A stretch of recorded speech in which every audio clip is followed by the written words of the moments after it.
Oke, selamat pagi. Halo Eka, mungkin sudah bisa dimulai dengan pilih random yang presentasi ya. Baik, Pak.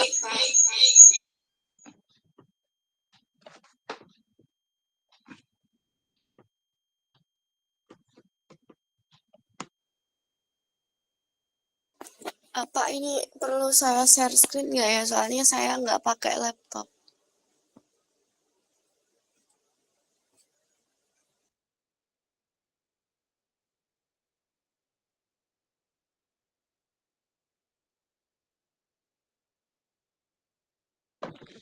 Halo, gimana? Ini perlu share screen nggak ya, Pak? Soalnya saya nggak pakai laptop. Ya udah, nggak usah, nggak apa-apa. Di random.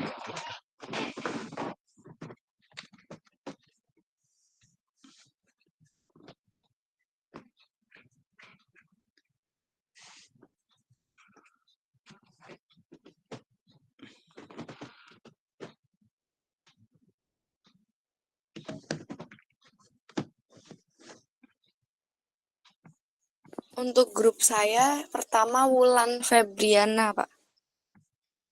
Ya, oke, silakan. Bulan. Ada nggak Bulan? Ada, Pak. Ya oke, silakan. Langsung. Gimana daftar nilainya? Jadi ingat-ingat ya, daftar nilainya mulai Anda isikan ya. Untuk yang presentasi itu tugas-tugasnya. Beberapa ada yang masih kosong, ada yang sudah isi.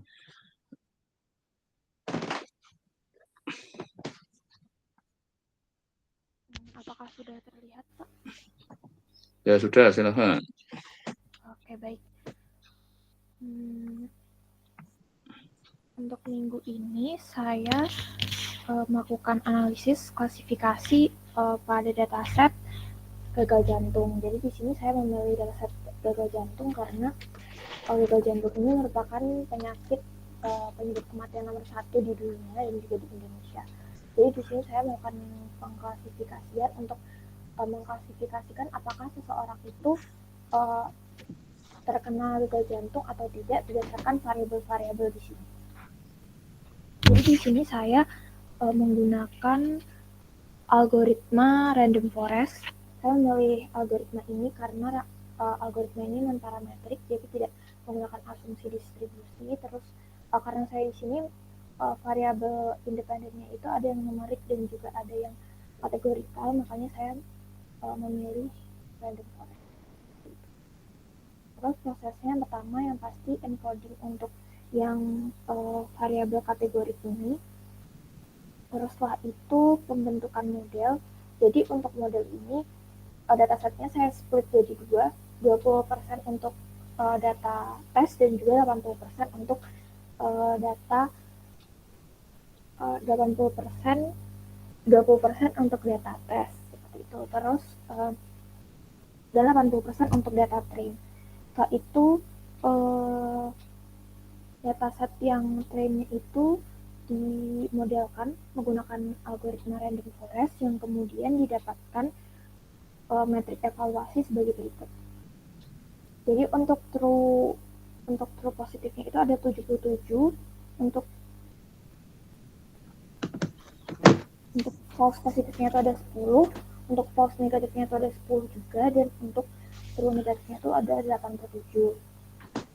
Kemudian untuk akurasinya itu ada 89%, di mana berarti model yang sudah dibentuk ini bisa 80% benar memprediksi dari keseluruhan data. Kemudian untuk presisinya sendiri itu ada 90%, jadi data model ini bisa memprediksi data yang terinfeksi dengan benar sebanyak 90%.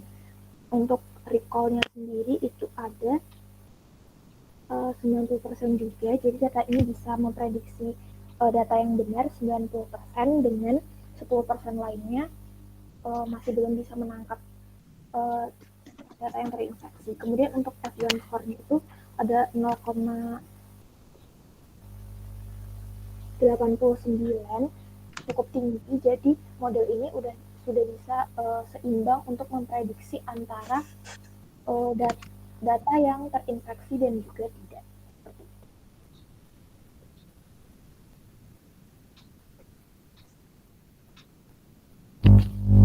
Udah. Halo? Yes, sudah Pak. Oke, ini baru Anda kayaknya tadi di awalnya akan menarik cerita tentang dunia gagal jantung. Tapi baru sampai berhenti cuman di sini. Kalau sampai di sini baru meyakinkan apa ini? Secara statistiknya ya, tentang klasifikasinya itu. Tapi manfaatnya bagi para penderita jantung jadi belum kelihatan itu. Apa yang Anda dapat dari Anda ngerjakan ini? Karena untuk klasifikasi pastinya model ini nantinya bisa untuk mengklasifikasikan Pak. Jadi model ini bisa mengklasifikasikan orang yang terkena gagal jantung dan juga tidak menggunakan variabel-variabel contohnya kayak kesehatan, kolesterol, terus. Nah justru itu maksud saya, Anda mestinya berlanjut sampai situ. Jadi kalau ada orang dengan variabel gini, maka dia akan peluang kena gagal jantung berapa itu yang seperti kemarin lanjutannya jadi dibawa ke yang logistik regression itu. Ini statistiknya nggak lengkap, terus hasil akhir manfaatnya juga enggak. Ini persiapkan nanti di ujian harus lengkap ya, statistiknya oke, terus terapannya juga oke ya, karena ini komputasi. Memang saya dari sisi statmatnya kan tidak saya minta karena urusan statmat biar di kuliah statmat, tapi ini saya urusan komputasi, jadi jangan sia-siakan Anda berkomputasi ria ya. Hanya dapat gini terus, apa manfaat? Padahal tadi Anda nggak memperlihatkan yang sebenarnya kalau nanti saya akan coba kembali lagi buku ini kayaknya nggak dibaca apa ya, padahal sudah saya sorot. Jadi sekarang kalau ada belajar ya, kalau membaca buku pusing itu tinggal di copy taruh di ChatGPT sudah dapat penjelasan lebih ya. Terus jadi apa supaya Anda jadi utuh ya, ini saya rasakan jadi nggak utuh itu. Coba kalau lanjutannya berhenti cuma kayak gini. Iya. Kebetulan di sini saya pakainya algoritma random forest Pak, bukan pakai logistik ataupun Ya, bukan maksud saya Anda mau random forest tapi manfaatnya maksud cuma kayak gini. Kalau Ya mesti kemarin ada saya loh. Random forest itu kalau mungkin untuk interpretasinya tuh agak kurang Pak. Kalau misalnya mau interpretasi itu pakai logistik ataupun diskriminan. Kebetulan makanya berarti kan ada lanjutannya kan. Artinya gini, si random forest hanya untuk membantu bagaimana dia. Tapi pada saatnya kita mau melakukan proses, mungkin kadang makanya itulah hati-hati dengan si machine learning yang sering ini kan. Jadi kemarin saya sempat dapat yang kebetulan dia ngambil kuliah itu di saya jadi ada lucu, dia adalah tidak statistiknya kayaknya nggak paham. Jadi ya walaupun dia kebetulan kerja kelompok kan, dia ikuti kuliah saya, tapi itu make sense Pak, logis itu. Logisnya dari mana gitu kan. Nah, maka ada namanya logika statistik dulu. Yang kedua logika apa? Terapan ya datanya ya. Nanti hati-hati untuk ujian ini harapan saya nanti komputasi statistik, berarti Anda itu pakai statistik ya.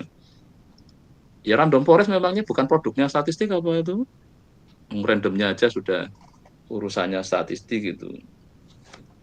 Oke, sekarang misalnya ini Anda coba buka ChatGPT-nya, ketikan yang random forest-mu itu. Coba, sekarang ada share screen lagi. Saya ini, karena besok di ujiannya kalau sampai datar kayak gini, ya nilainya nggak maksimal itu.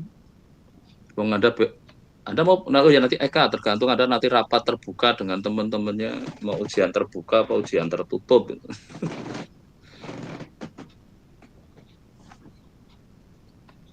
Oke, mana tadi siapa yang tampil ini? Bulan, Halo? Pak. Bulan. Coba share screen lagi. Coba sekarang ChatGPT-nya itu. Karena seperti atau kalau bukunya nanti kelamaan kan, saya ingin dari karena ada kata nyebut kata random forest itu. Coba Bulan ditampilkan ChatGPT-nya. Ketikan jelaskan apa itu random forest. Coba. Udah. Anda bisa memahami apa terus bagaimana cara interpretasinya nanti. Ya random forest dulu apa jelaskan apa itu dulu. Coba Anda nangkep apa.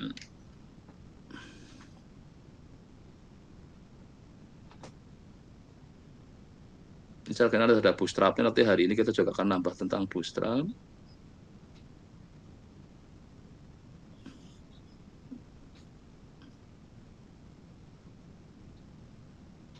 Sudah bisa jelasin kira-kira intinya apa, dari sisi statistiknya ada enggak? Apa enggak ada statistiknya? Di sini aja sudah di cara kerja random forest, pertama bootstrapping sampling, itu sudah kerjaan statistik gitu kan. Kalau Anda nggak paham ini, ya kopikan lagi, minta ChatGPT jelasin lagi, cara belajarnya kayak gitu. Terus pembuatan banyak pohon keputusan, ini yang decision tree-nya. Terus langkah ketiganya, voting atau rata-rata hasilnya. Ini ada keunggulannya, nanti ada biasanya ada kelemahannya juga. Terus sekarang coba interpretasi apa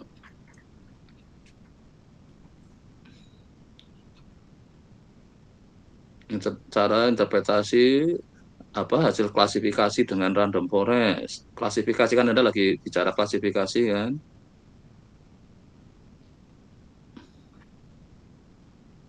Nah, ini untuk klasifikasi ada ini terus setelah itu memanfaatkannya apa.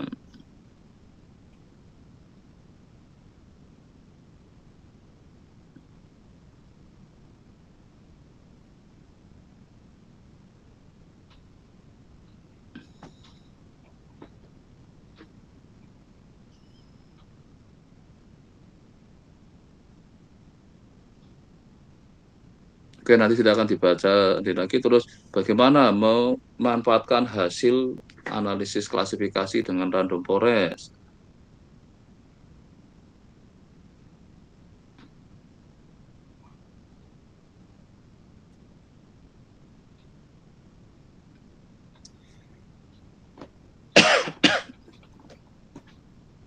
Tapi hati-hati besok kalau detail jangan langsung Anda copy dari ChatGPT terus ditaruh semua nanti panjang lebar tapi enggak jadi nanti Anda sarikan lagi intinya apa ya untuk jawab pertanyaan-pertanyaan di ujian ya. Jadi mesin untuk membantu karena ini kan cerita panjang tetap Anda harus baca. Coba manfaatnya apa? Sekarang bagaimana memanfaatkan hasil analisis klasifikasi dengan random forest? Coba diketikkan lagi ini. Kalau nggak ada manfaatnya untuk apa gitu kan?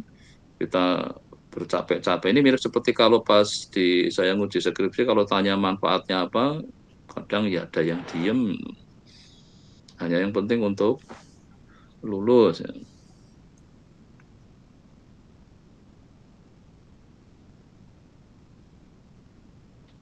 Nah, ini kan ada tadi mendeteksi apa, dan nanti bagaimana cara mendeteksinya, nanti ini ada pasti tentang apa? Tentang jantung ya.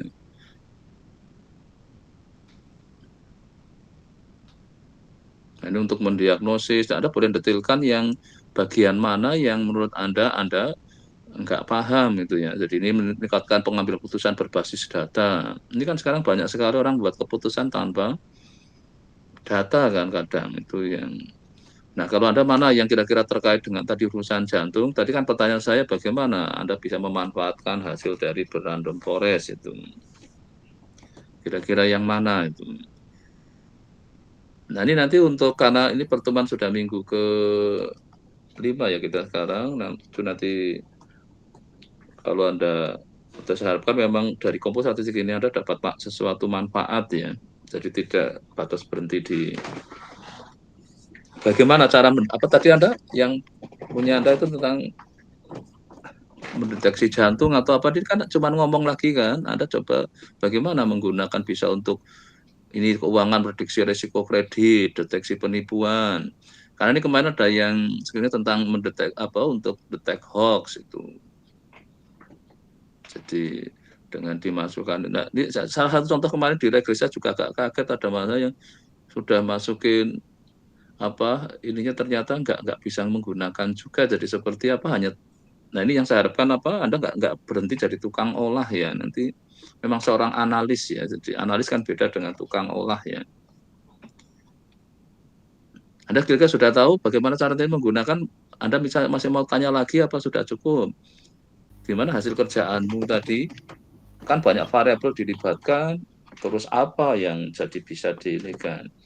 Kalau memang dari situ belum belum kelihatan ininya, ya Anda harus nambah dengan, karena tujuan akhir dari suatu kita menganalisis data tentang jantung adalah yang karena jadi perhatian dokter tadi kan.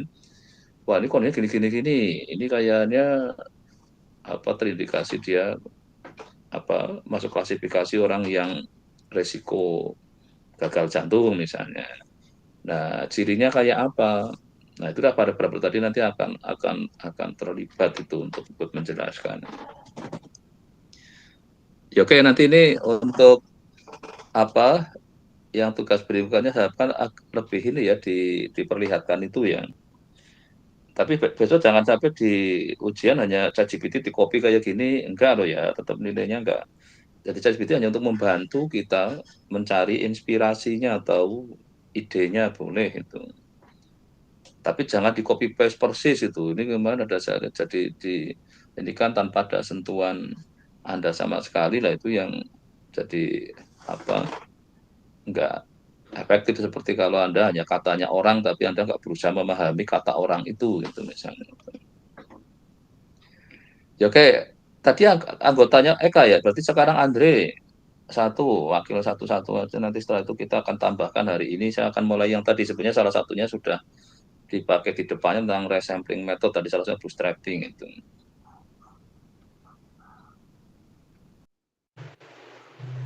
Oke, Andre berarti. Oke, silakan Andre.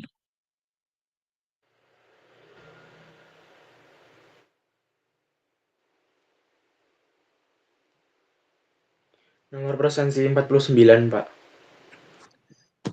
49. Artika Sari, ada enggak? Enggak ada. Ada, Pak. Oh, ada. Ya, oke, silakan.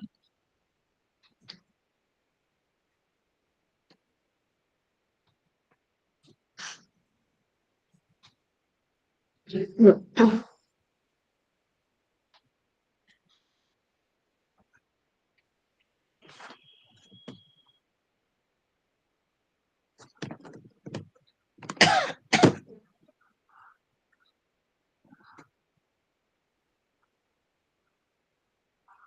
apa udah muncul di layar, Pak?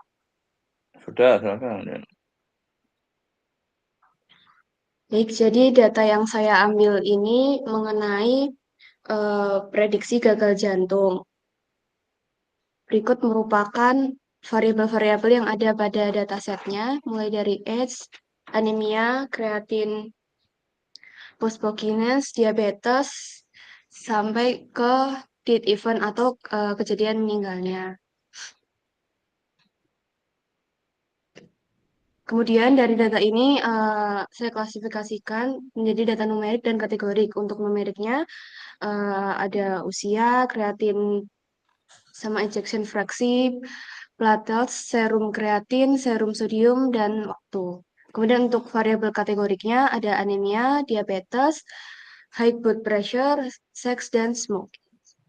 Kemudian di sini yang pertama saya melakukan multiple logistik regresi. Untuk modul yang pertama di regresi logistik ini diperoleh berikut.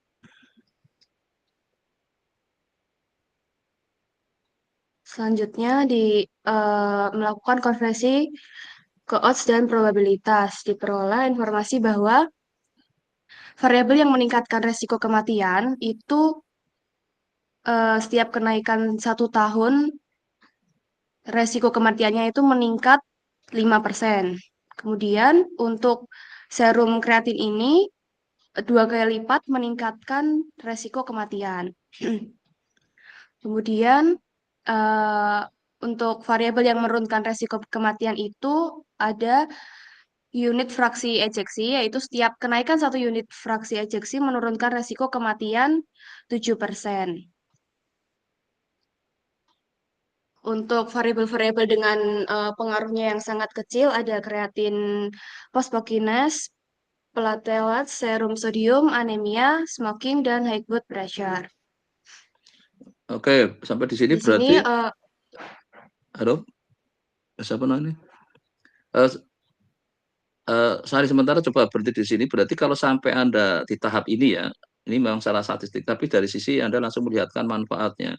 Apa yang menurut versi Anda analisis awal ini, yang paling membahayakan mungkin variabelnya banyak kan itu, variabel yang paling membahayakan terhadap apa ini? Kematian karena punya Terhadap jantung atau karena apa? gagal Yang Anda jantung. mau nah oke, jadi apa yang di antara ini yang paling dianggap membahayakan itu? Berarti yang mengancam kemungkinan gagal jantungnya besar. Itu yang mana berarti kalau misalnya pertanyaan kayak gitu? Yang paling tinggi itu serum kreatinnya, Pak. Berarti kalau kreatinnya tinggi, serum kreatinnya tinggi, dia akan mengancam kemungkinan gagal Menunjuk jantungnya besar gitu. Iya. iya, Ya, oke, minimal Anda bisa memanfaatkan hasil seperti ini ya. Jadi ini yang saya harapkan tadi ya, tidak hanya berhenti di walaupun ini statistiknya belum dicek kan tadi, kan Anda pakai regresi ini ya. Iya, regresi ganda tadi ya, betul, benar Pak. ya Anda ya? Iya kan? Jadi ini Iya, Pak. kalau dari ini langsung ingin dimanfaatkan untuk apa, tadi ya, untuk kepentingan sisi medisnya kan. Tapi dari sisi statistiknya pada saat itu sebenarnya harus dicek apa tadi asumsi-asumsi yang memang terlibat dalam apa, aktivitas analisis ini kan. Itu juga harus dicek supaya pada saat kita manfaatkan hasilnya memang itu juga akurat ya, karena diasumsikan banyak kan itu. Asumsinya banyak enggak di multiple regression? Ada berapa? Iya, Pak, banyak. Sudah ngecek belum Anda?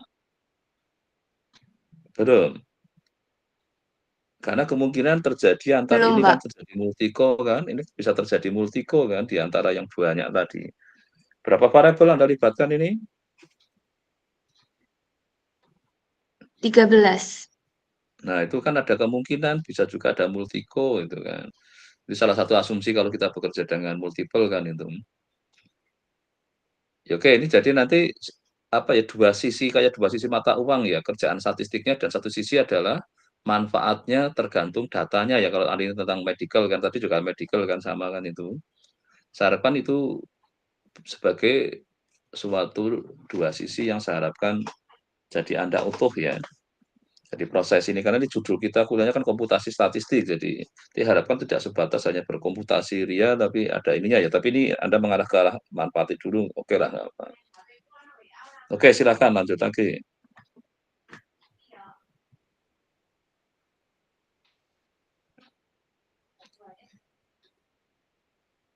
Oke, silakan diteruskan. Kemudian selanjutnya diperoleh di sini ada probabilitas pasien meninggal berdasarkan model logistik di 10 prediksi pertama.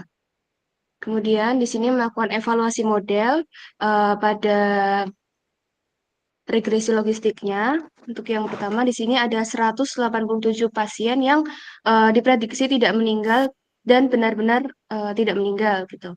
Kemudian ada 16 pasien yang diprediksi meninggal tetapi tidak meninggal.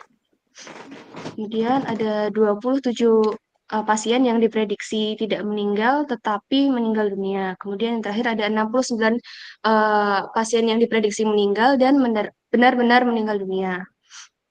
Dengan akurasi sekitar 85,62%, model ini berhasil untuk memprediksi.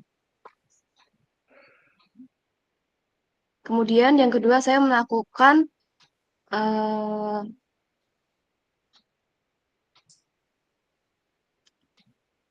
klasifikasi menggunakan KNN. Di sini misalkan untuk data latih 80% dan data ujinya 20%. Diperoleh jumlah data latihnya nanti 239 dan jumlah data ujinya 60.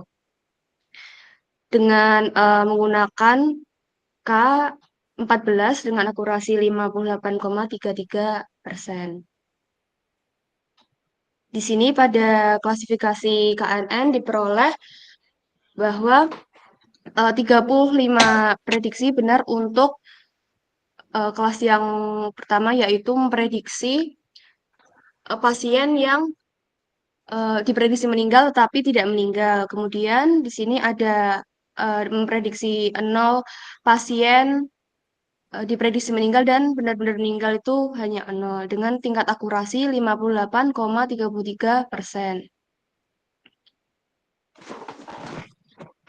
Kemudian di kesimpulan akhirnya membandingkan logistik regresi dengan KNN. Diperoleh bahwa logistik regresi ini lebih baik dibanding KNN karena menunjukkan akurasi lebih tinggi dibanding KNN dalam memprediksi pasien gagal jantung.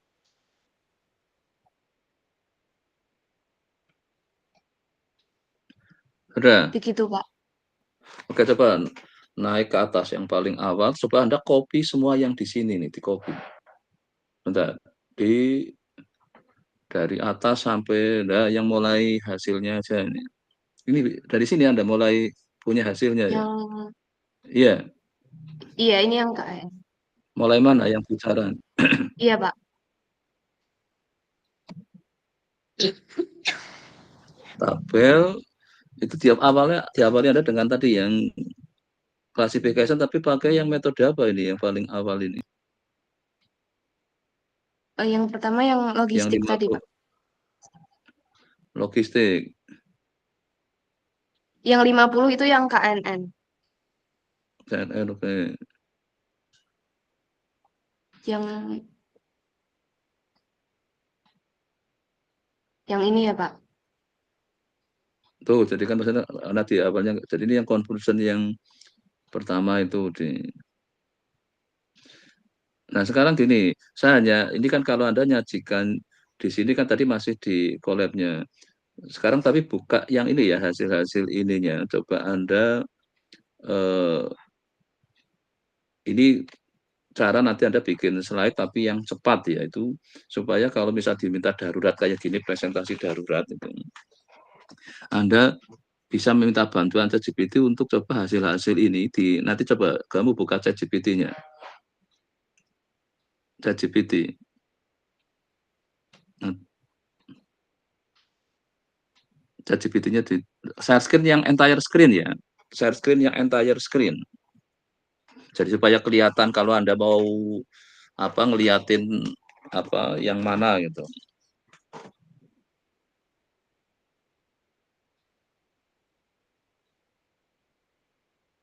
Nah, tadi dibuka dengan kata buatkan slide latex gitu di ChatGPT-nya, tapi jangan di-enter loh ya, buatkan slide latex gitu. Slide latex. Memang hasilnya kadang jelek tapi ya minimal untuk mengawal daripada tadi. Oke. Terus dikopikan tadi. Jangan di-enter dulu. Kopikan per bagian-bagian yang tadi. Terus copy lagi yang bawahnya lagi. Enggak langsung nyambung di bawah-bawahnya ya. Coba apa-apa yang Anda ingin sampaikan tadi, di copy, taruh di situ, copy. Ya mungkin yang tabelnya juga nggak apa-apa. Terus ini yang komentar-komentar ini Anda taruh di situ biar ditatakan. Terus nyambung jangan di-enter dulu ya, karena kalau udah di-enter nanti langsung keluar ininya.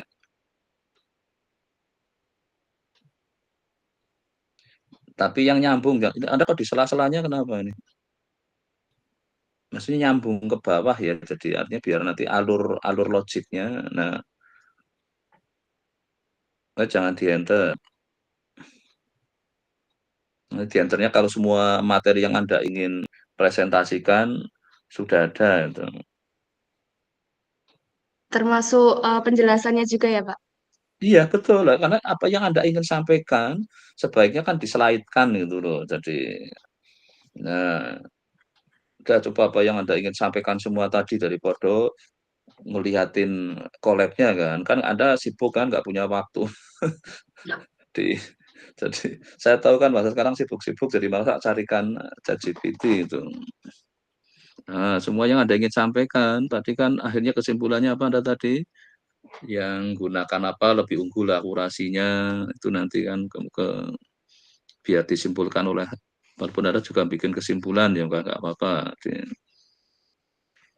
Ini sudah semua ya? Sekarang Sudah. di-enter, sudah di-enter. Jadi tapi kalau sebaiknya Anda cek ya, kadang ini bagus apa enggak nanti ya. Terus nanti di-copy, nanti pindahlah ke overleaf Anda itu. Tapi minimal daripada tadi itu presentasi tadi enggak.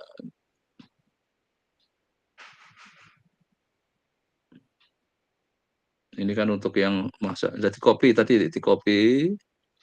Mana copy di sebelah kanannya kan biasanya udah. Sudah, Terus Pak. masuk ke overleaf. Tempat Anda overleaf Anda. Overleaf Anda di sini. Iya, ini sudah overleaf Anda. Ya Sudah, oke, Pak. terus klik file itu, klik yang di atas itu kan ada paling atas ini enggak yang kiri, yang di kiri, kiri.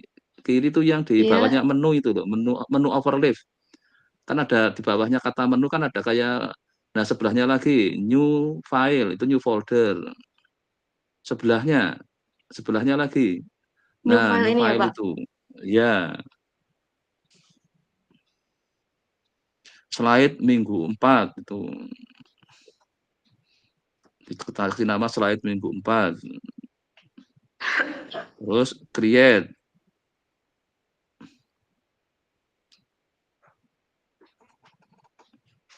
Mana tadi? Slide minggu 4. Sekarang cari mana tadi Anda udah di sini di paling bawah mungkin. Nah, itu. Nah, taruh di situ, dipaste di situ. Udah sekarang di-compile. Pasrah dulu aja. Nanti kalau ada error-error ya baru dibetulin. Nah, benar kan ada error ngopinya ada yang errornya di mana kira-kira. Nah, ini Iya, Pak. kadang bisa sekali jadi, saya nggak tahu mungkin bikin dokumennya ada double ini. Anda kayaknya kok bentar. Apa mengkopinya nggak utuh tadi? Eee,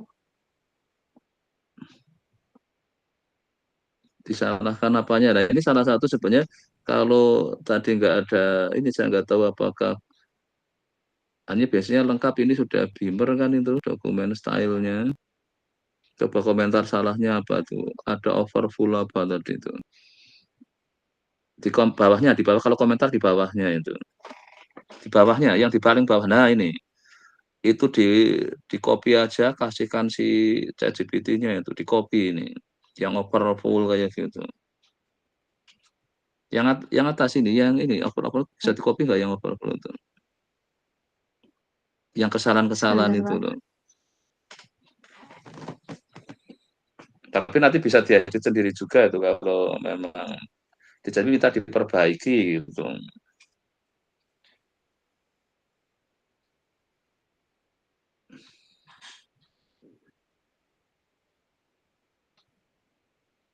Nah, mungkin harus ada nambahkan apa nambah. Nah, nanti ini kayak gini Anda bisa untuk membantu buat slide pada saat daripada Anda nampilkan kayak tadi dalam situasi apa ya oke nanti silakan dilanjut bagaimana jangan langsung panjang kayak tadi enak bertahap itu. Jadi kalau ada error nggak sebanyak ini kan. Tadi kan langsung diborong kan Baik, semua Pak. kan itu. Nah, ini dalam keadaan kalau Anda lagi kepepet sudah diminta presentasi, mungkin besok kalau Anda kerja kadang bosnya kan nggak mungkin dikasih tampilan collab kan.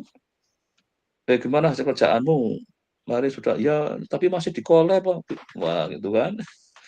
Padahal bos Anda kan mungkin nggak berminat dengan collab kan. Yang penting hasil pada saat itu. Nah misalnya kayak pas magang atau apa, jadi kalau diminta presentasi dengan cepat, Anda bisa minta presentasi untuk dapat slide yang lebih cepat. Ya oke, saya kira untuk hari ini sementara ini dulu. Tapi sekali lagi kata kunci statistik dan apa yang ininya saya akan jadi pegangan Anda ya. Memang buku ini tidak terlalu memperlihatkan aspek pemanfaatannya, tapi Anda coba bisa tambahkan itu. Oke, sekarang saya akan ini untuk yang hari ini kita akan nambah tadi sebenarnya sudah nyebut ada kata bootstrapping yang apa? Oh ini tadi yang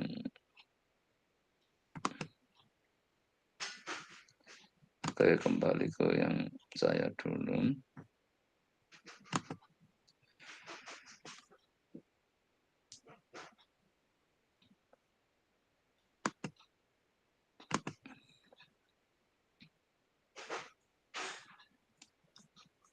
jadi kita sudah sampai, berarti Anda saya harapkan mulai kuasa ini ya tadi tentang, walaupun di sini konteks ini sebenarnya nggak harus konteks linear kan sebenarnya ya. Jadi yang penting model regresi, terus tadi konteks untuk klasifikasi, nah tadi salah satunya yang menggunakan ada bootstrapping. Nah, nanti di sini nih yang tentang bab 5 tentang resampling metodenya itu. Dan Anda silakan mau baca-baca yang di sini kalau yang memang Anda membutuhkan. Jadi kalau Anda ingin nyoba Colab, nyoba Kaggle, bisa juga besok saya apa uji saya minta Anda kerjakan itu di Kaggle, di ini supaya Anda dapat dapat tambahan wawasan terkait bagaimana komputasi di Kaggle. Ini kemarin saya nguji skripsi yang statistik ada yang sudah saya kerjanya di Kaggle Pak, semua itu tidak di Colab di ini. Nah itu artinya dia sudah punya kemampuan untuk apa memperkaya diri lah gitu, jadi bukan dengan cara korupsi istilahnya kan. Tapi yang penting pengetahuannya semakin luas, semakin banyak, maka sering-seringlah ke sana kemari untuk yang. Nah ini yang memang kemarin regresi belum ini, tapi nanti yang akan dipertekan lagi di yang minggu ke-6 saya akan mulai ini tentang seleksinya tadi ya, itu kan belum diseleksi sama tentang regularisasinya. Terus akhirnya ke moving beyond linear itu yang tadi kalau terpaksa kita harus lari dari dunia linear nanti. Nah nanti yang ini yang nanti setelah kan saya hanya sampai minggu ke-7, setelah itu nanti apa Bu Husna ya nanti yang diusahakan apa yang sudah lewat bersama saya Anda betul-betul diusahakan dinikmati di sini, Anda baca lagi. Kalau memang kurang jelas, tiap Anda berhadapan nanti sambil saya akan jelaskan yang hari ini, kalau Anda mengalami melihat misalkan ini, karena hari ini kan kita ke yang resampling, mana tadi? Oh ini yang tadi. Jadi di sini kan ada kata cross validation, validation set approach, leave one out cross validation, keyword cross validation, bias. Mungkin beberapa ini Anda melihat kok ada istilah saya yang baru kenal gitu. Terus bootstrap kayak tadi ada, nah di komputasinya juga Anda ada masalah itu yang salah satu teman baik yang bisa kita manfaatkan 24 jam kan sih. Sebenarnya di samping ChatGPT ada banyak ya yang lainnya, silakan Anda bisa ke sana untuk teman belajar Anda. Memang bisa aja baca buku ya, tapi kalau baca buku, buku yang banyak tadi mau dibaca orang yang tipe senang baca buku ya boleh, tapi jangan sampai Anda sama sekali tidak punya tambahan referensi ya. Minimal ada yang misalnya senangnya nonton YouTube ya, tontonlah YouTube itu. Kan banyak juga di sana tutorial ada. Kalau yang mungkin senangnya baca buku ya buku tadi. Kalau yang senangnya mungkin pakai cetak, bisa juga dikombinasi semua itu ya supaya Anda bisa akan lebih jauh lebih paham itu.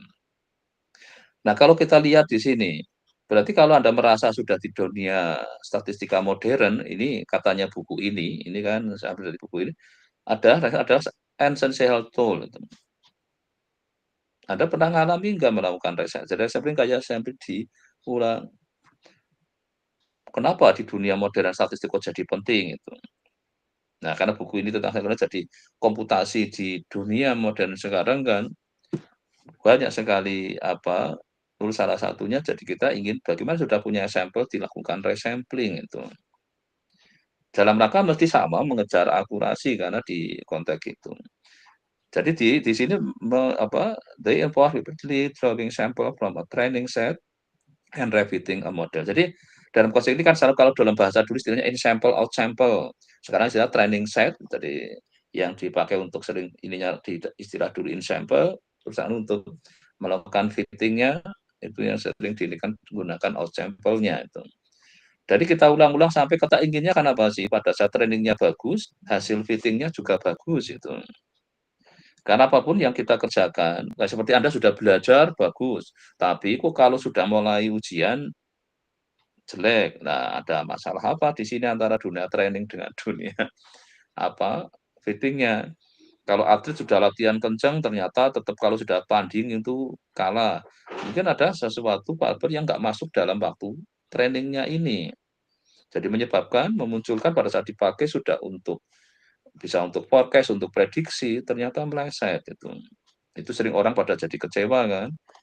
Kenapa kok saya gagal lagi? Padahal saya sudah latihan keras.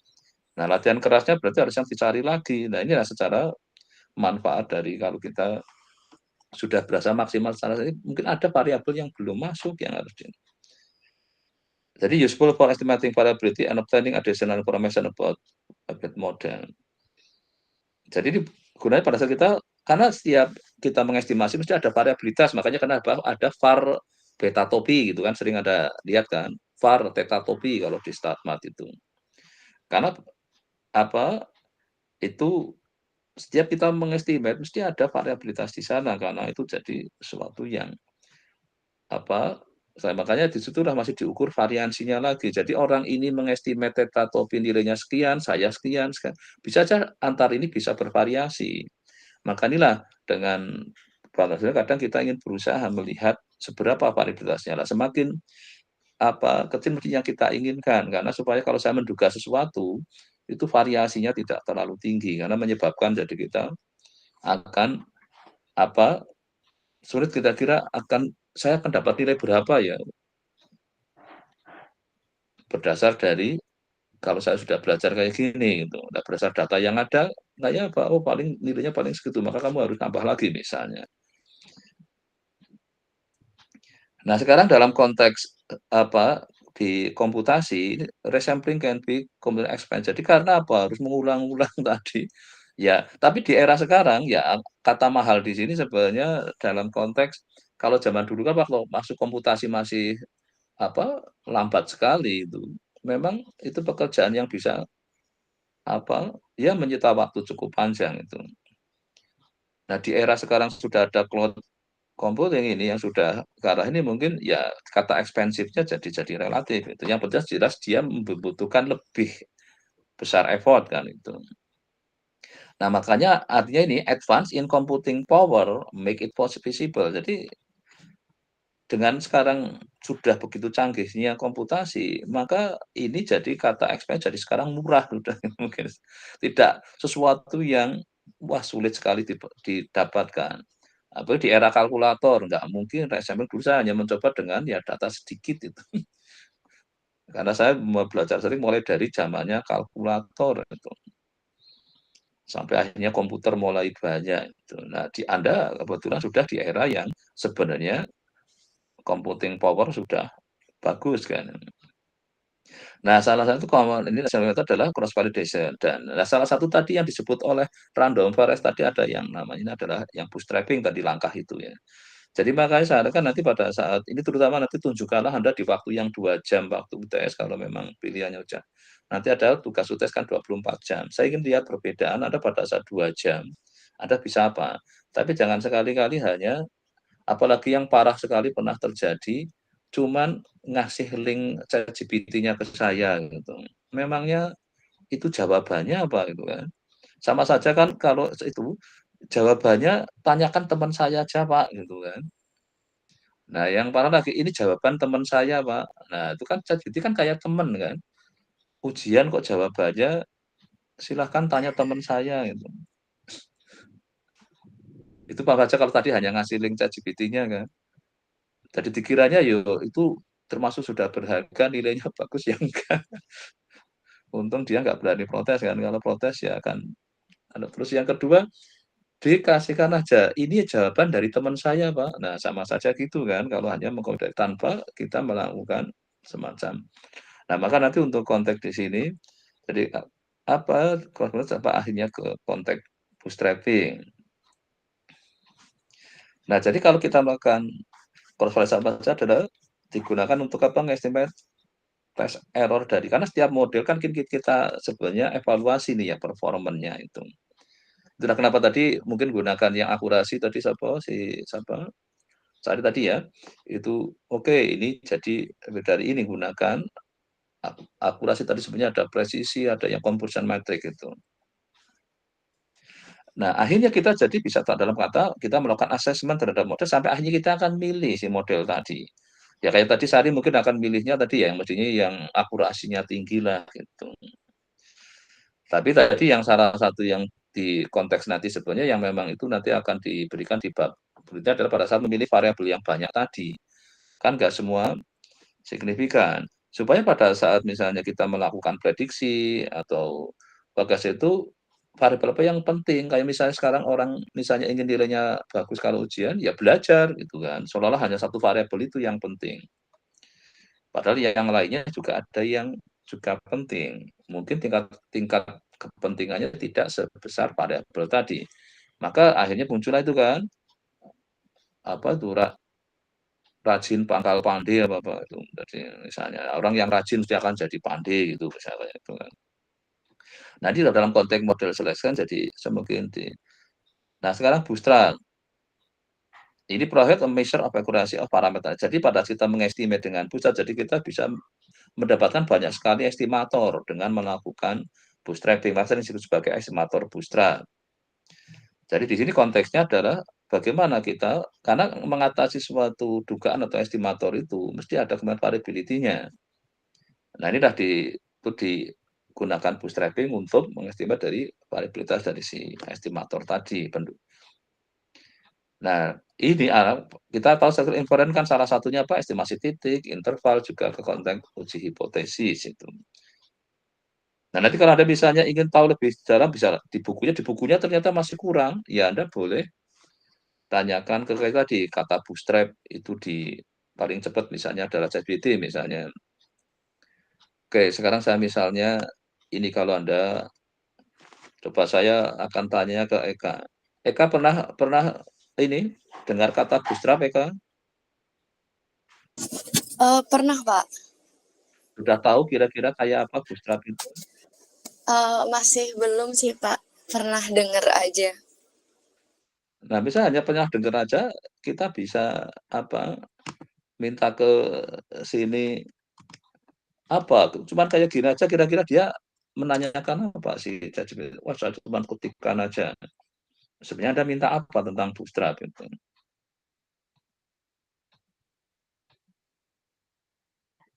Nah, dia ngasihnya ternyata kayak gini. Apakah seperti yang kita bayangkan itu?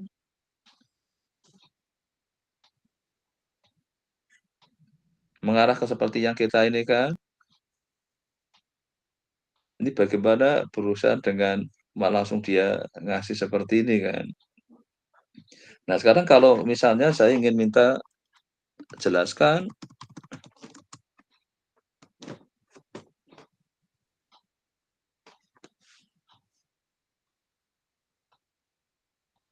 tadi saya copy ya kata bootstrap.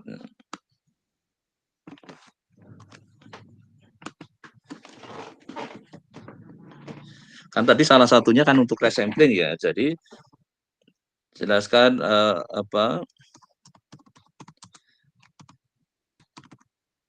dalam tadi ya resampling method.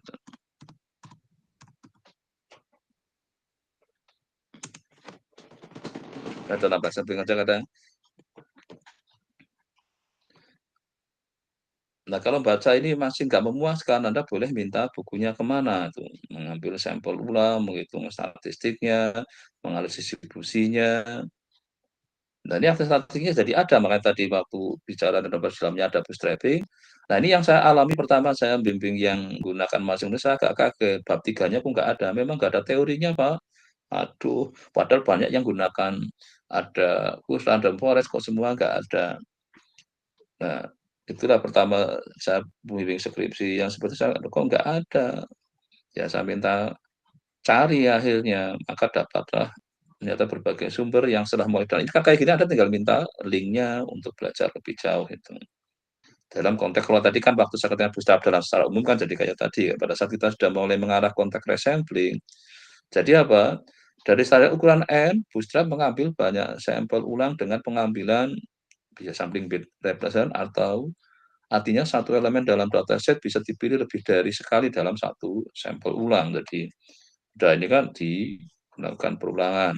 Terus habis itu menghitung statistiknya dari setiap sampel ulang tadi, kita menghitung statistik yang diinginkan. Seperti misalnya, kalau kita ingin mengestimate rata-rata ya, berarti rata-ratanya. Kalau saya inginnya medianya, atau parameter lain yang jadi perhatian, mau apa yang kita tertarik gitu. Terus mulailah dari situ melihat bagaimana, karena kita punya banyak sekali ini kan, misalnya kita rata-rata, kan saya dapat rata-rata yang banyak dari sampel yang diulang-ulang tadi. Maka akhirnya bisa mungkin menggambar bentuk distribusinya, mungkin kayak histogramnya atau dari si rata tadi. Gitu. Nah, akhirnya kita bisa untuk membangun ini. estimasi titik, interval, bisa juga sebenarnya untuk sampai ke uji hipotesis itu.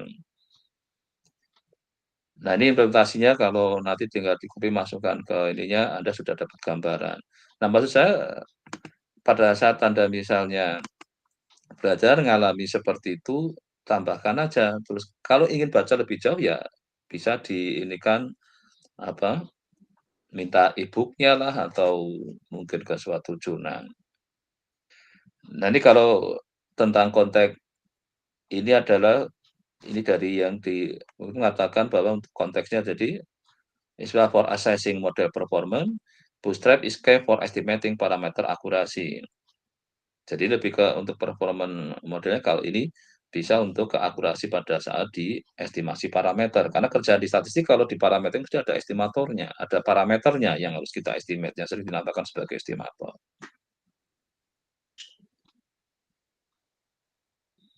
Nah, sering diinikan sebagai karena di buku statistical learning, jadi di modern statistical learning, maka ada sesuatu yang apa kadang kita butuhkan. Nah, ini kalau di konteks istilah di sini kan kita memiliki ada istilah tes, ada training ya. Kalau untuk kita di statistik yang klasis sering kita sebut kita sebagian data kita jadikan in sample dan ada out sample itu.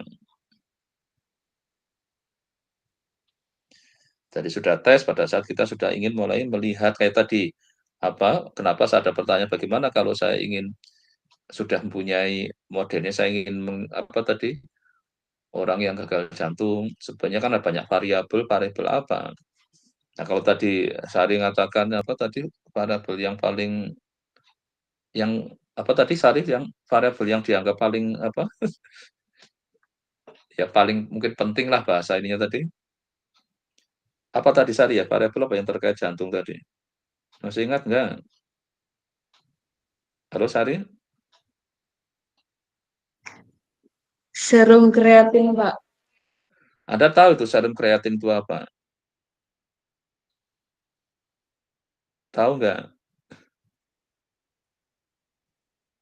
Nah, tanyakan ke si ChatGPT tadi, serum kreatin apa? Karena kita bukan orang medical kan. Tapi kalau kita nanti bisa memahami itu kan ada bermanfaat kan. Mungkin kalau keluarga kita atau siapa yang kebetulan punya masalah jantung, maka perhatikan kreatinnya misalnya. Apalagi serum kreatin itu apa. Nah, Anda boleh, nah itu mulai masuk ya medicalnya. Ya. Karena kita mulai ingin lihat prediksi respon pada observasi baru yang tidak digunakan. Jadi yang tadi untuk kan ada trainingnya pada saat sudah mau tes, saya sekarang akan gunakan observasi baru tadi misalnya. Saya gunakan data pasien baru, serum kreatinnya sekian. Maka diprediksi gimana konteks ke respon urusan jantungnya gitu. Nah, inilah yang akan jadi artinya ada manfaat tadi sering kacat. Nah, terus nanti gimana pada saat ini kan. Nah, makanya data yang dijadikan sebagai testing kan nanti akan kelihatan kan. Oh, ini yang tidak pakai training pasien ini hasilnya gini. Nah, pas nggak dengan ya kan karena kita kan ingin lihat hanya melesetnya kan, errornya itu gitu.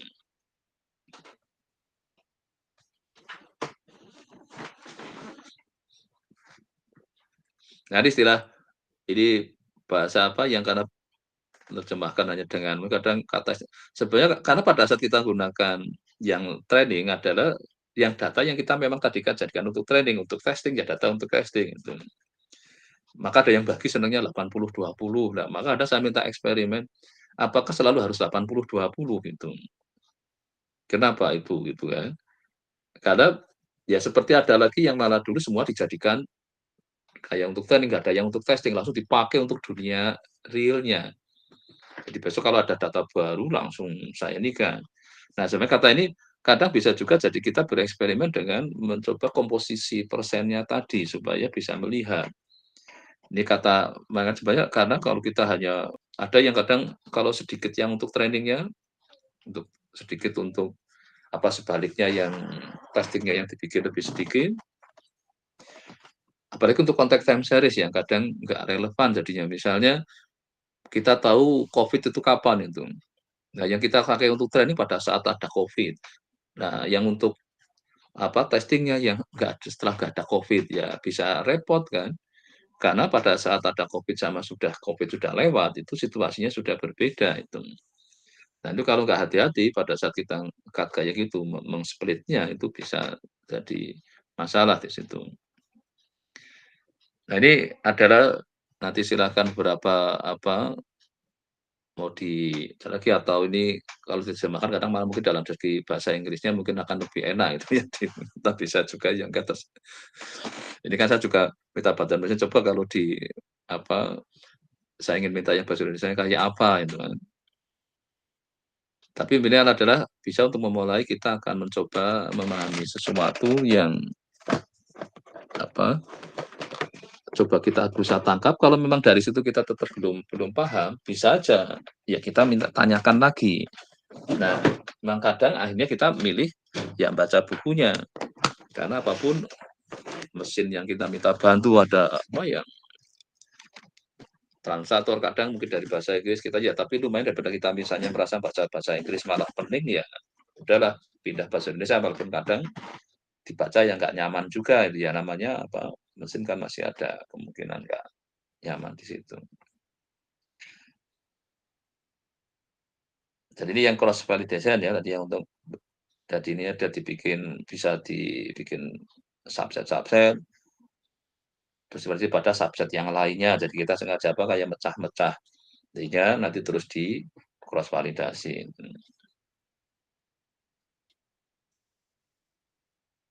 Cross validation dibagi menjadi subset.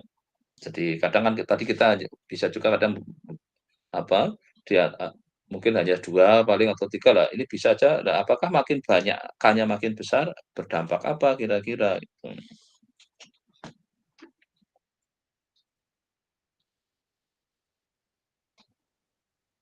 Ini berulang sebanyak K kali nanti dihitung hasilnya itu.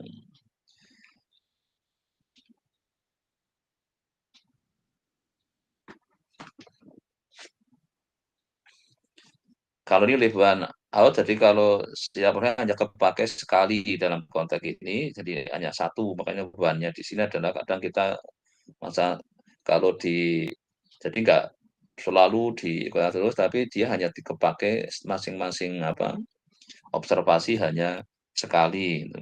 Maka pada saat Anda ini apa dampaknya itu? Jadi kalau observasi makin banyak, ininya kerjaan ini makin banyak tadi kita bayangin nggak dalam dunia komputer yang canggih kayak sekarang nggak mungkin kan itu.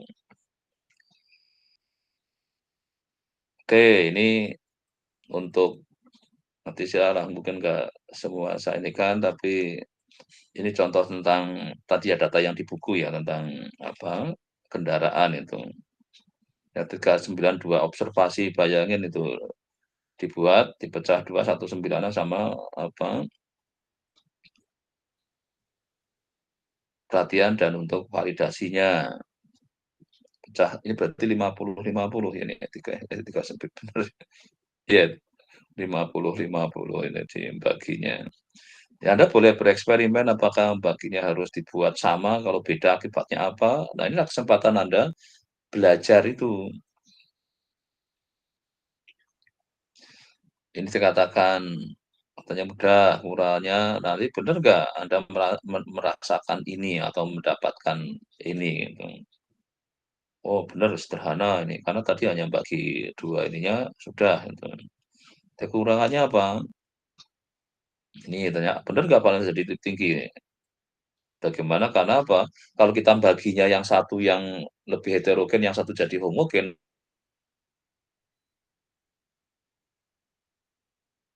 maka yang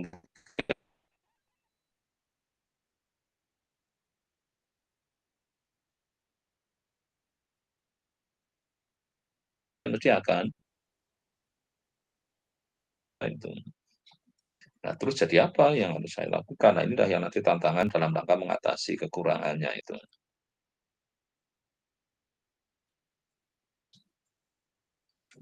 Oke, ini kalau untuk tadi ya rumus-rumusnya.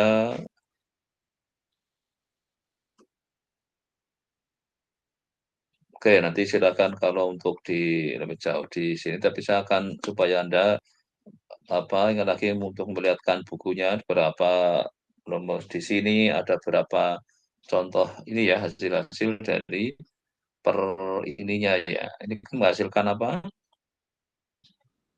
Estimator sebanyak jadi berapa ini kalau kita punya ada ini ya B tergantung kita mau ininya sebanyak berapa kelompok ini ya.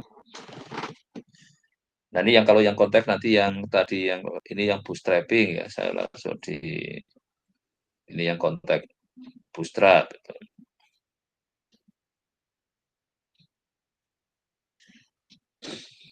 Jadi misalkan pada saat Anda jadi misalnya ada yang kurang jelas, silahkan Anda coba view untuk melihat bagaimana sih ini prosesi mendapatkan apa tadi yang masing-masing alfanya ya karena punya sebanyak alfa sampai ini kalau ini kebetulan dibikin 1000 ya. Berarti saya punya 1000 alfa topi terus diambil rata-ratanya ini.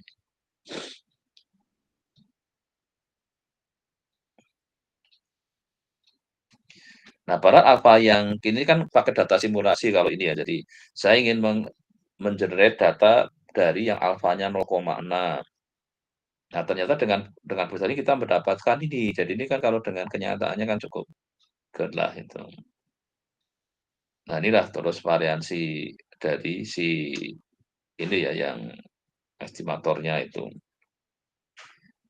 Hitung-hitung standar error dari estimatornya ini jadi cukup kecil.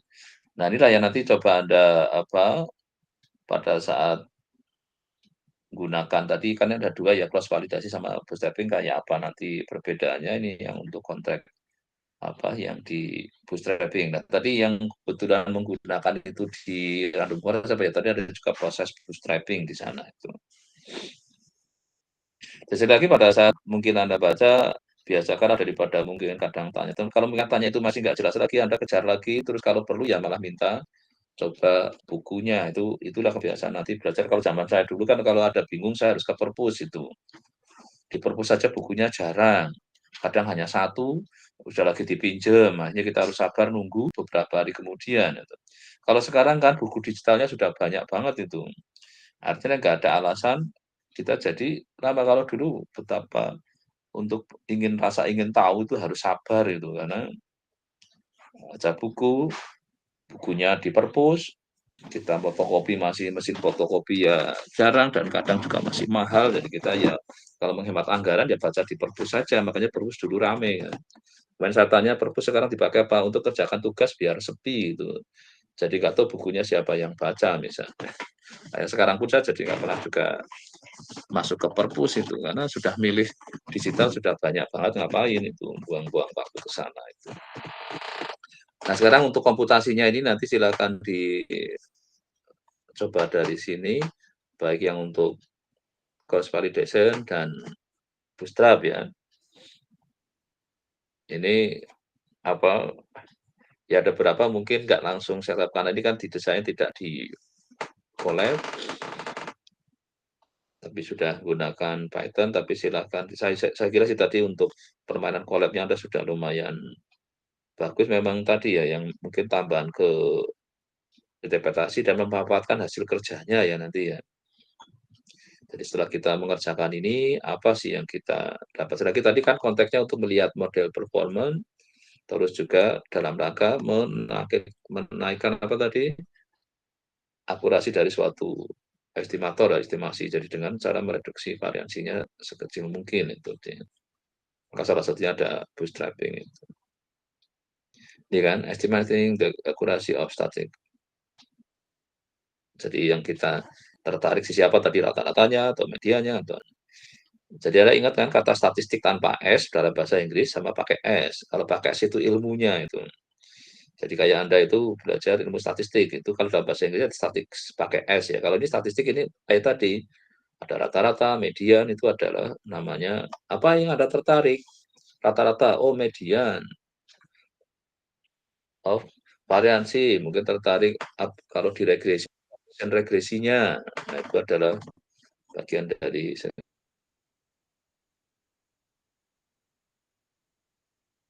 sebagai nah kadang kita estimate apa parameter tadi itulah yang kita boleh jadi sudah disebut sebagai statistik cetak kopi itu.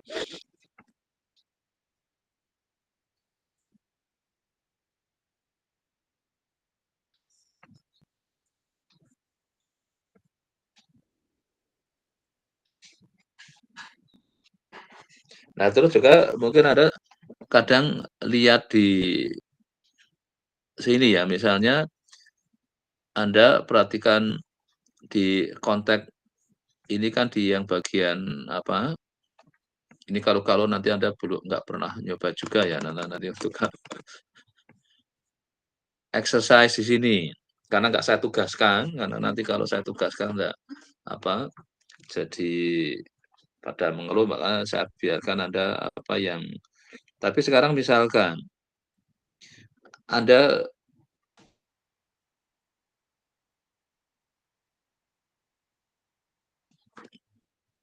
mengerjakan ini kan mungkin Anda oke lah, Anda minta bantuan sih. Jadi bagaimana Anda memanfaatkan itu tapi dengan cara bijaksana. Misalnya gini, we know review keyword cross validation tadi yang tentang keyword. Nah, ini tadi kenapa saya minta Anda tadi menanyakan bagaimana kerjanya tadi yang tentang bootstrap ya. Sekarang bagaimana ini kalau kita nanyakan ini, bagaimana mengimplementasikan si yang tadi K ya, yang banyaknya. Nah, kalau dalam bahasa Inggris maka otomatis akan dijawabnya dalam bahasa Inggris juga. Ini kan tadi ya langkah-langkahnya kan tadi bagi datanya ini. Tapi sekali lagi pada saat Anda memang minta apa bantuan memang jadi bisa yang kayak tadi akan dijawab, tapi Anda coba jelaskan lebih ini lagi. Bagaimana membagi datanya itu. Itu kan suatu tantangan juga di situ kan. Terus K-nya mau berapa, terus ini proses berulangnya, terus mulai bikin agregat performanya kan masing-masing setiap itu kan kita melakukan apa kalau tadi estimasi melakukan estimasi itu. Nah, ini langsung dengan Python-nya juga di ini kan. Ya berarti pada saat itu besok jangan Anda langsung apa-apa langsung ngomong oke di override-nya, tapi Anda coba ditambahi misalnya agak lebih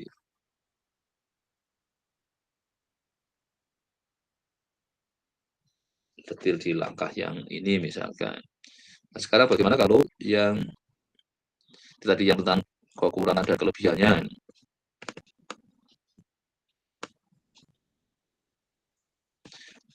Nanti pada saat ada mungkin praktekkan langsung, bisa juga Anda akan mendapatkan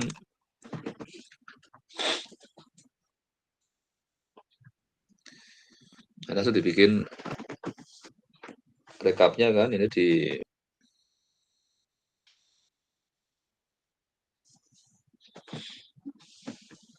ini karena statistik kan paling senang ngurusi apa urusan bias dan variansinya.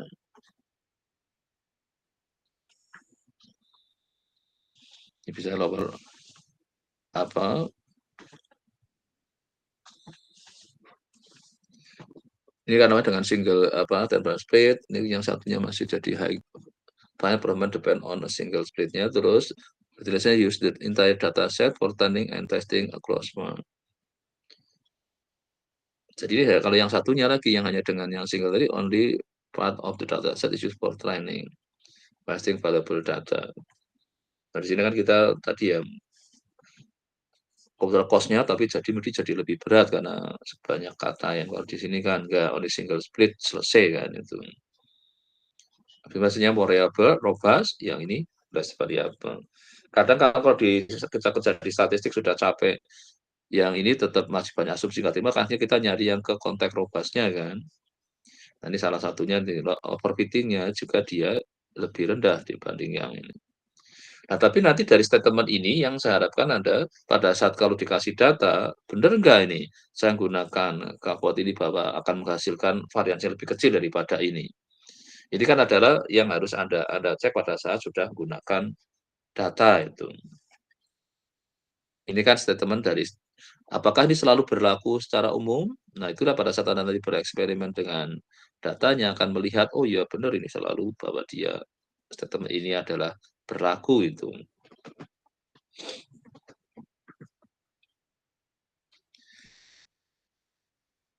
Ini ya dengan LO CV-nya ya. Jadi biasnya memang kecil tapi sayangnya variasinya moderat. Kalau ini very high, ini harus didetail sebanyak ini yang gunakan yang tadi kan melepas satu, jadi dia akan melakukan lebih sampai time, jadi lebih berat daripada kalau yang kapot ini kan tadi kita bagi, kalau bagi 2, bagi 3, kalau ini kan kalau time jadi ya satu kan dirikan terus sampai sebanyak n kali. Jadi kalau ini kan tidak sebanyak itu. Tapi kalau ingin K-nya sampai sebanyak ya sama, jadi hanya seperti setiap subsetnya isinya kayak satu-satu, jadi ngulang-ulangnya juga jadi tiba. Jadi kalau ini kan dilepas satu, disisakan yang lainnya kalau di konteks yang CV itu. Ini efisien, use for training and testing, use maximum training data but at a huge computational cost. Reliable, ini berakurat, but ini ya tadi komputasinya jadi mahal kalau CV. Tapi nanti cobalah tunjukkan dengan eksperimen Anda itu. Ini konteks overfitting-nya, level to overfitting, dan ini high variance can lead to overfitting. Nah, nanti statement saya lagi gunakanlah data yang Anda ini kan untuk menguji coba setiap statement yang ada di sini. Nah, ini maksudnya kalau dalam konteks mungkin Anda di waktu yang sempit tadi di ujian 2 jam, Anda itu terus coba diinikan dengan buktikan dengan data yang ada, itulah untuk memandu. Jadi Anda mau pakai yang mana, metode untuk tadi yang konteks resamplingnya ya tadi kan ada beberapa pilihan yang bisa Anda lakukan. Nah, ini kalau yang sudah dengan kan gunakan data yang ada. Jadi kira-kira nanti konsep di UTS juga Anda mulai bayangkan bahwa tadi bisa ada konteks nanti diuji cobakan di sini dengan data itu. Status teman ini yang di sini berlaku nggak di sini gitu. Nah, memang karena dijadwalkan dimungkinkan tadi tapi yang penting Anda akan menikmati proses eksperimennya ini ya. Jadi Anda nanti akan melihat, oh logistik seperti apa.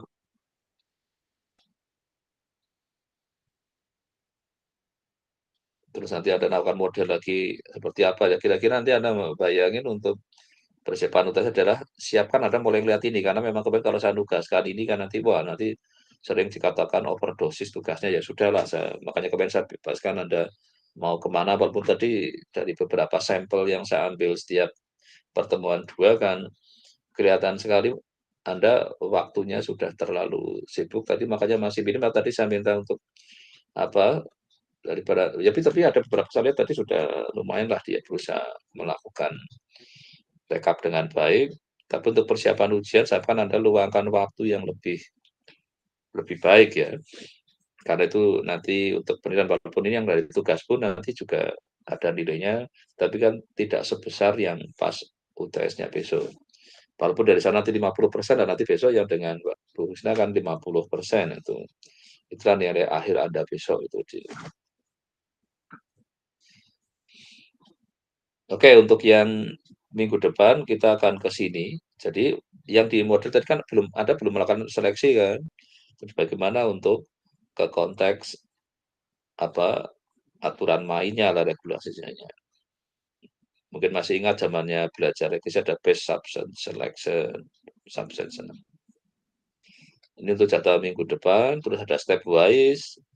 Tadi kan belum dilakukan ya tadi yang untuk urusan jantung, walaupun tadi sempat saya tanya ke Sari, mana nunjuk yang serum kreatin itu misalnya. Ya, biasa mungkin di sini pada saat kita hanya masukin serum kreatin itu sudah untuk konteks prediksi sudah bisa sampai berapa persen. Berarti memang dia mungkin sudah memang yang dominan yang harus diperhatikan. Pokoknya kalau kreatin serumnya itu bermasalah maka berbahaya ini misalnya. Nah, ini nanti ada kalau gunakan base subset rating ini masih sama, for budget juga rating. Di sini yang kedua rating sama income. Ini rating income student misalnya. Ada card, income, student, limit. Nah, ini yang pada saat 4 ternyata di sini nggak ada rating, di sini adalah. Mulai ada hasil yang berbeda antara dua metode ini kan. Nah, ini yang akan saya coba. Dan sebenarnya Anda waktu belajar regresi mungkin sudah lah ini. Karena di kuliah regresi mesti diajari tentang bagaimana kalau saya bekerja dengan multiple, ini ada yang backward, ada forward, ada backward, itu juga sudah di ini. Baik, ini saya kira untuk yang hari ini, karena di bulan ini sementara diperpendek ya, jadi hanya 80. Berarti ya kalau nanti diskon ya sudahlah, karena ini nggak boleh berlama-lama, nanti Anda mengganggu puas Anda ya. Oke, sampai sini ada yang tanyakan? Jadi yang tugas minggu ini adalah ke konteks tadi ya, yang resamplingnya coba Anda perhatikan dengan baik di situ.